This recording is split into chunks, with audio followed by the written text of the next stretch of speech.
Yeah, and I want to get into this next topic too Yeah. because me and one of my boys like we've been debating a lot about like especially with everything going around the world, and he's like, yo, we have a lot of internal problems in the community in terms of black and white crimes and gun violence and everything, and he's like, yo, we need to deal with that first before we talk about the systematic issues. But I'm just like, fam, it's not the systematic issues is a lot of time what leads to this, right? You have for me at its core, I think it's just a wealth gap there, and that's where when you have a wealth gap there and you have poverty, that's when you have crime and etc. So you're not gonna fix anything if you can't fix, you don't give kids economic opportunity and etc. Right?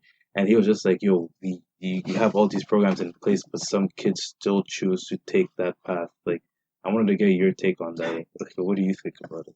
So it's interesting because I agree. I think for within the last 4 years, like 4 or 5 years, for me at least, from my experience, is there's a huge shift. And when you brought up wealth gap, um, how am I going to answer a question is with a question. Let me ask you a question. Would you take $1,000 a day or $1,000 in 2 weeks? There's no other variable you're going to know. What would you pick? A day. A day. You Yeah. take 1,000 a day, right? Mm-hmm. Okay. So now I'm going to add a variable to you. So you're a part of a family of 6 siblings, for example. You're the oldest. Okay. Mm-hmm. For your whole life, all you saw was that image, that lifestyle. Okay. Then they end up losing one of your siblings. Okay. So now I just Mm-hmm. lost one of my siblings, but you're also the provider of this family. Don't get it twisted. Mm-hmm. It's a single parent household. Now I'm going to ask you that question again. Are you taking 1,000 a day or 1,000 every 2 weeks? 1,000 a day.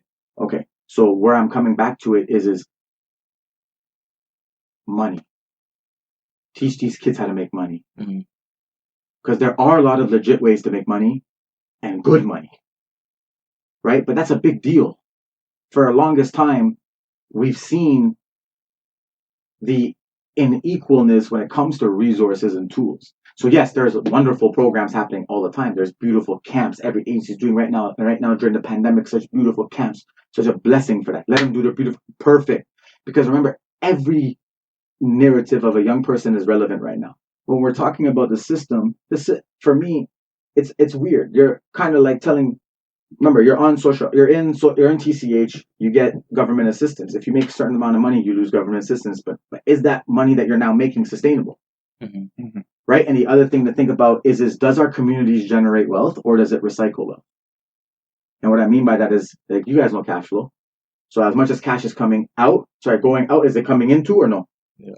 Right? Because again now, if we're not exposing our young people to these concepts. So for example, we talk about the school system. The school system doesn't talk about budgeting and balance sheets and credit cards and what a credit score is. Go ask half the community if they know what a credit score is if they're young. Mm-hmm. But they should know what that is. Because in our country, a credit score is very important for you to get financial supports to be able to have a home or this and that. Right? But again, you're talking about money, man. Right now we're losing to money. Mm-hmm. They want to make money to do what they need to do, but they also need that love. And when I say money, I don't want you to think money in a dirty way. Because I feel like sometimes what ends up happening is people look at it as greed.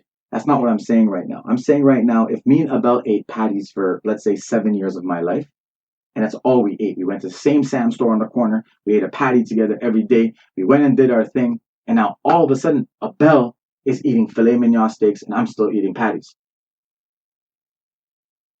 Remember, again, we don't have the conversation of, yo, Abel, how did you eat steak? Yeah. We go back into that envy and we're looking, oh, yo, how did this guy make it up? Mm-hmm. Right? And how often there's so many, like, I love what you guys do with your podcast because even like my big bro, he puts me on this podcast and he texted to me. He's like, show the youth. Right? And for example, one of the podcasts was about starting your or becoming a truck driver and then owning your own fleet of trucks and then being a part of that game. And now I had one of my boys actually go become certified to be a truck driver. Right? But these concepts aren't talked about. Like look at the way you said the wealth gap. Do you think that word wealth gap is talked about a lot?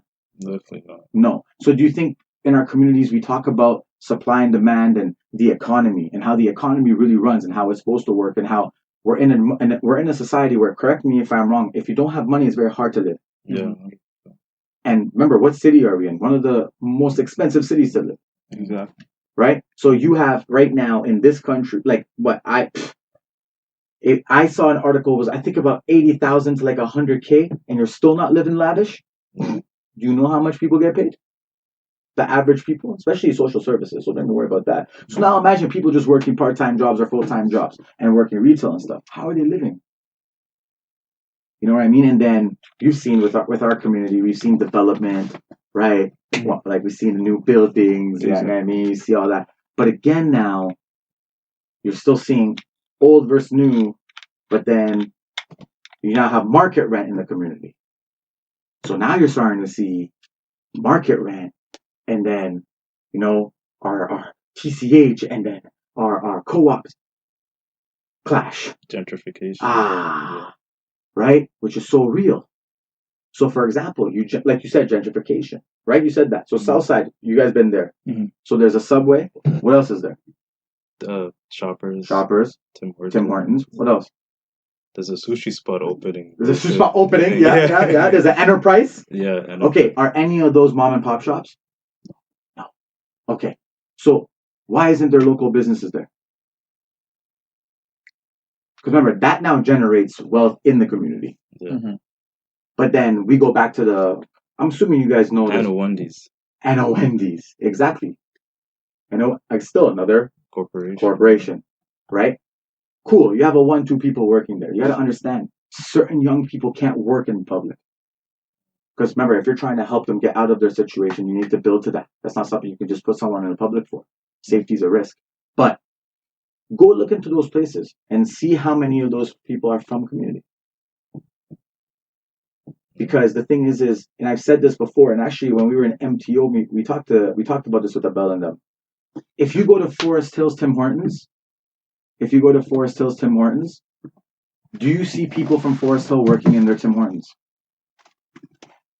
I don't know. I've never even been there. Thank you.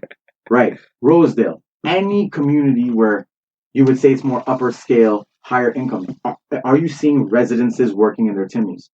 Then why is it that in Regent Park or in our neighborhoods that you have to go and work at a Tim Hortons as your only job available?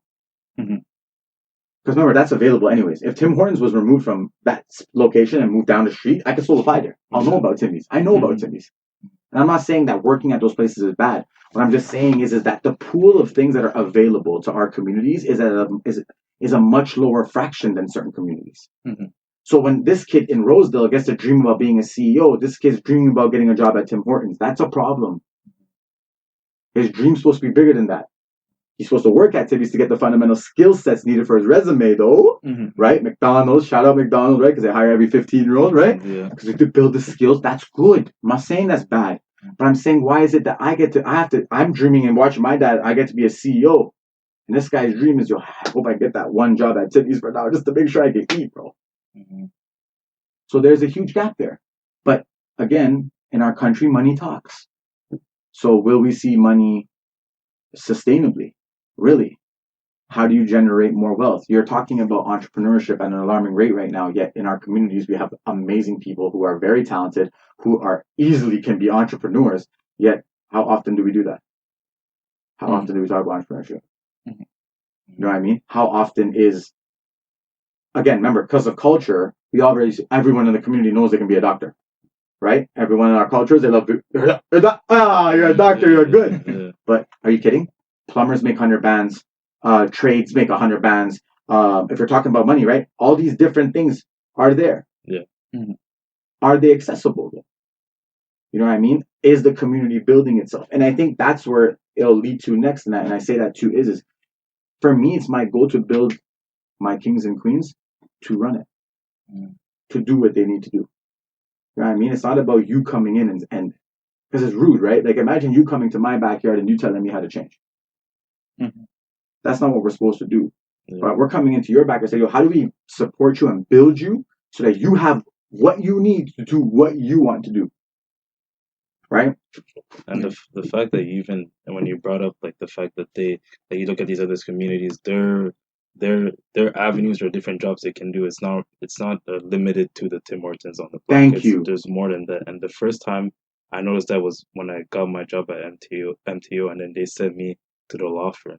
And I walked into the law firm, and there was three of us that were like the young bucks there, right? That's right. So me and one girl, like we're people from the community. She got it from her school. I got it from MTO. Hmm. But there was a one girl that her dad like works at the law firm. Like he's already there. So I remember when we came in, we're like, whoa, like damn, we're here, whatever.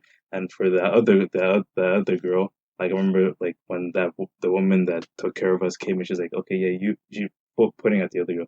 You already know what to do. You've been here before. You just set up your account, whatever, and you realize like, yo, damn, like even being here, like there is not a like we're not supposed to be quote unquote like you're not really, let's say this is not really something you see in yourself, like being working at a law firm at this age. But to that other girl, like it's normal, and there's nothing against that other girl, No. but it's just that the opportunities there are different. And even I remember like where I worked at the law firm, I was like, all right, yo, because it's automatic, man. When you go into a white dominant space, you always look for another brother or sister, whatever. So I Facts. look, Yep. I look, 100%. I look for one black lawyer out of like I don't think 20, 25 Yeah. major lawyers there. And in terms of like the staff, remember there's only a few of us. Every time we see each other, you already know like it's like yo, what up, whatever. Especially the only black lawyer that was there, took me in his office.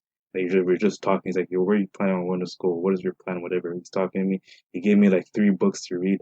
I didn't read the books, but still, he I really, rate your honesty. yeah, I rate he your put, honesty. You're a good he, man. he was putting me on like giving me knowledge, like, and he gave me his card. He's like, yo, whenever you need something, you make sure you call me and I got you. And I think that solidarity there is like he also recognized like damn, like they have a black kid here. Like I did not expect for me to be here, but to have him here, That's right. it's like, Yeah. and I think about it like without MTO, I would have never ever experienced that. And yeah, and just let's talk about MTO because I don't know if our listeners know what it is, but could you just talk about what MTO is? Yeah, so when I was a part of MTO was called Moving Towards Opportunity, if I'm not mistaken. Yes. And it was a program designed to bring careers that you wouldn't really see in our neighborhoods and connecting young people to be placed within these jobs. So they ended up doing, like, you do all the skills workshops, the resume building, the job readiness stuff, and then you actually get placed in, like you said, a law firm or a hospital or an accounting firm. These places that really our communities wouldn't have access to without it. Yeah, and both Ivan and I participated in MTO. You worked in a law firm. I worked in an investment firm. Whew. My And sister to work I'm at a lawyer and an investor. Perfect. Let's my go. sister, she worked at the Deloitte also. I think that's also investment or Beautiful. whatever. Deloitte and Touche, Yeah. top 4 accounting firm in the world. Nice. yeah, and it's and as we were talking just before starting to record this podcast, we were saying how just like in my experience, that was the best experience I had in high school because it just opened up so many doors for me, opportunity wise and career wise. Like the connections, the networking I did there. Just carried me forward. I got from that internship, I got other internships in later years and later summers that I don't imagine getting if I didn't have those connections, that I didn't have those people who would vouch for me when you're applying at other employers, and like Even putting it on, I remember putting it on my resume, the law firm. I'm like, geez, yo, you Shine on them. That's what I'm you talking can't about. If you deny feel me, nice, you fam. feel Yeah. nice for I'm sure. like, yo, you can't deny Shine. me, That's fam. right. What? Yeah, You exactly. were at a law Yeah, firm. Own come that. on. Are you crazy? Own that. Exactly. Like just someone who's like at the time were what 17, 18. Yeah. Imagine just having a someone who's just a youth from region 18, 17 years old who has experience working in a law firm, an investment firm, and an accounting firm, whatever. Those are life changing opportunities.